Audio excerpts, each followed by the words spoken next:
ஆலயத்தின்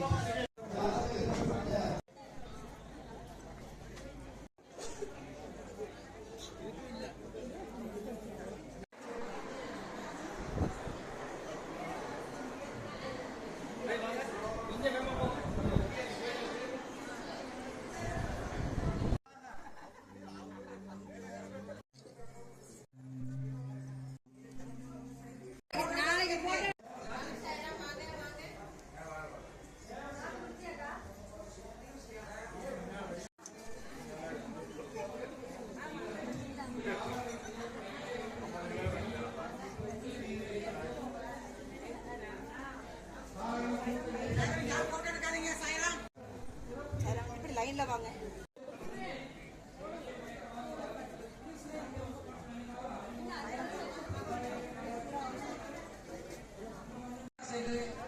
தரிசித்துவிட்டு விரைவாக அதிகமான நபர்கள் தரிசிக்க முடியும். நேராக உணவு கூடத்திற்கு செல்லுங்கள், வழியில் நிற்க வேண்டாம். அன்னதான கூடத்திற்கு செல்லுங்கள். அங்கு பல்லாயிரக்கணக்கான மக்களுக்கு அன்னதானம் ஏற்பாடு செய்யப்பட்டிருக்கிறது. வந்திருக்கக்கூடிய அனைவருமே வயிறார சாப்பிட்டு விட்டுதான் சில பொருட்கள் ஆகட்டும், பைகள் ஆகட்டும், நீங்கள் அணிந்திருக்கக்கூடிய விலை மதிப்பற்ற ஆபரணங்கள் ஆகட்டும், உங்களுடைய கவனம் முழுவதும் அதன் மேலே இருக்க வேண்டும். காரணம், அதிகமான பக்தர்கள் காத்துக் கொண்டிருக்கிறார்கள். அனைவரும் தரிசிக்க வேண்டும்.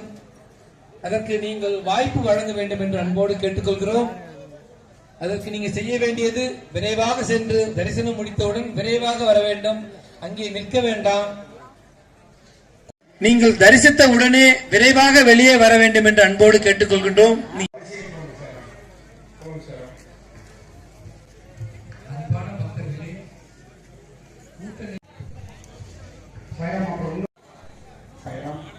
நம்ம கூட்டம் ஒழுங்குபடுத்துறது காவல்துறையினர், வாலண்டியர்ஸ் எல்லாருமே எதுக்கு நிற்கணும்னா, நீங்க நிம்மதியா மகிழ்ச்சியா பாதுகாப்பா சாமி கும்பிடுறதுதான்.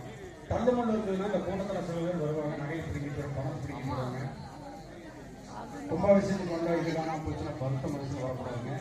அதனால நம்ம சாய் அன்பு கொண்ட பெரியோர்களே, தாய்மார்களே, உங்களுக்கு பின்னாலே பல்லாயிரக்கணக்கான பக்தர்கள் தரிசனத்துக்காக காத்துக் கொண்டிருக்கிறார்கள்.